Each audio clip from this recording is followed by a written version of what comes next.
Hi guys, welcome to another lecture, discussion, whatever you guys are calling these videos in the series where we're discussing trying to understand the view of a pig by Ted Hughes.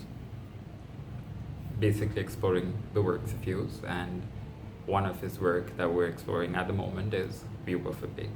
Now, if you look at the poem closely, first of all, the poem starts in a rather frustrating manner, right? There's an encounter with a large, lifeless pig laying on top of a barrow, and first contact with the pig causes the person, if you look at line 9, I thumped it without feeling remorse. So the first contact that the person has, uh, the thumping, he does something that is not okay, and he knows that he needs to not feel okay about it, but it's like he's trying to express that we're so used to the idea of, say, animal products, dead animals, all of that stuff, that there's no remorse. Because even if you look at line 8, it's like it was like a sack of wheat, you know, because we're that used to the idea of a dead pig.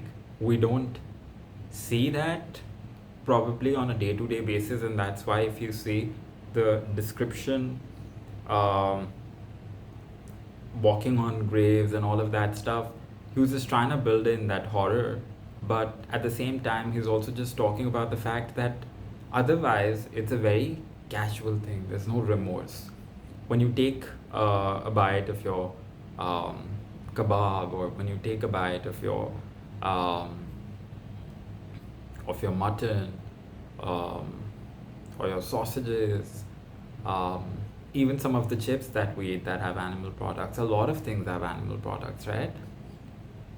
There's no remorse. It's like, yeah, there was so much bloodshed and there was a dead animal and all of that stuff.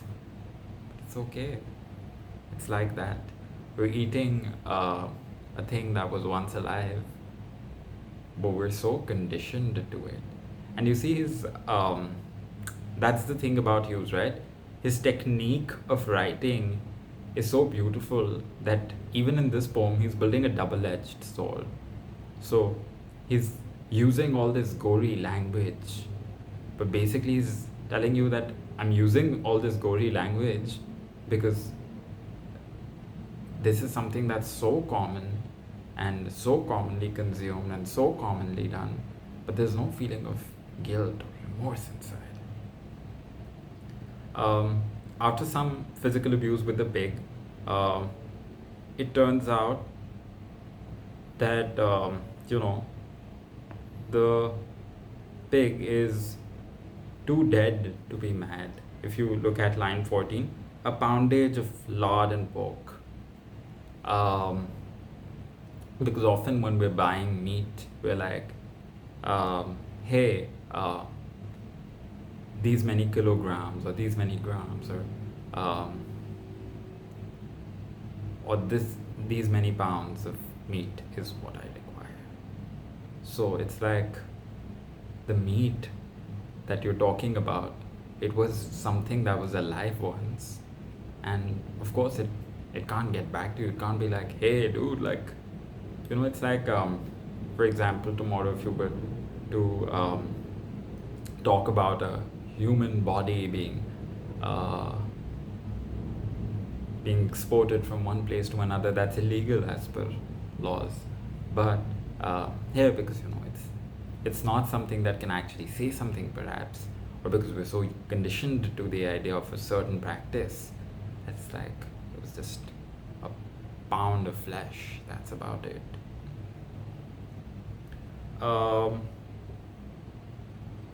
Then the blame for where the pig lay was formerly upon the pig, but if you look at line 12, which reads, did not seem to be able to accuse,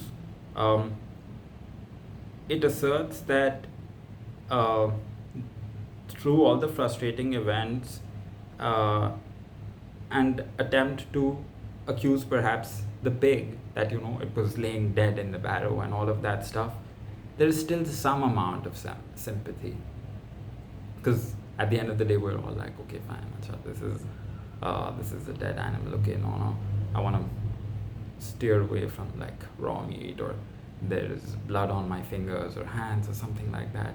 So there's some amount of sympathy left inside, which Hughes can see. But initially, what he's building up to, he's talking about the whole mentality where, it's like, but that's our food. If we don't eat that, what will we eat? That's the common example, right? That's the common saying, right? That's our food. If we don't eat that, what will we eat? So it's like, if we don't eat that, what will we eat? And all of a sudden, there's like, there's the idea that, okay, no, maybe if the pig was able to do something about it, the pig may have accused or said something or argued, but it can't.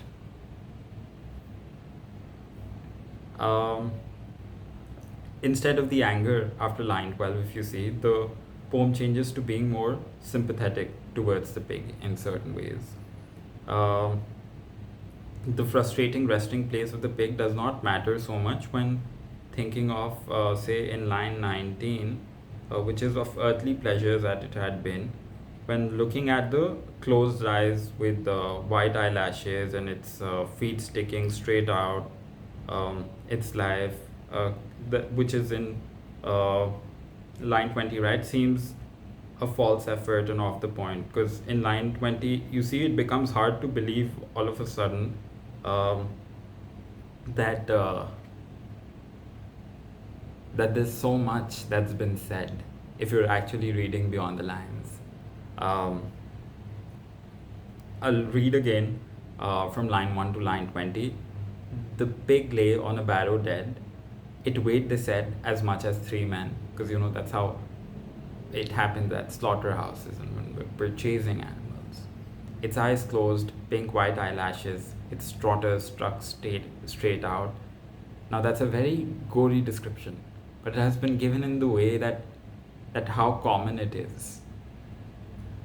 Such weight and thick pink bulk set in death seemed not just dead, it was less than lifeless. Further off, it was like a sack of wheat, because it's just so common. And also the helplessness of that pig in the moment. Other than the thing about it being so common, the helplessness of that being, just being there like a sack of wheat, can't do anything. I thumped it without feeling remorse. One feels guilty insulting the dead, walking on graves. But this pig did not seem to be able to accuse, Because if you're walking on graves, somebody tells you, right, oh, don't, something like that. Here, the pig's not able to accuse you. It's dead. It's a practice. It was too dead.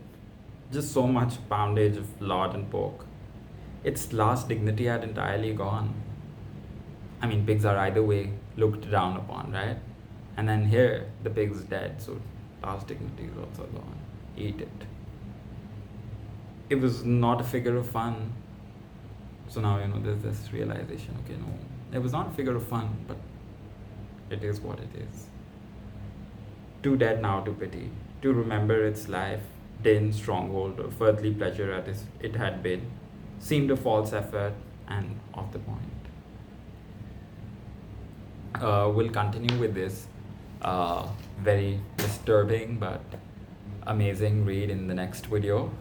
If you like the video, don't forget to give me a thumbs up as well as subscribe to the channel, guys, and please keep doing the tasks in the description to keep a track of the conceptual understanding of these works, and see you guys in another video soon.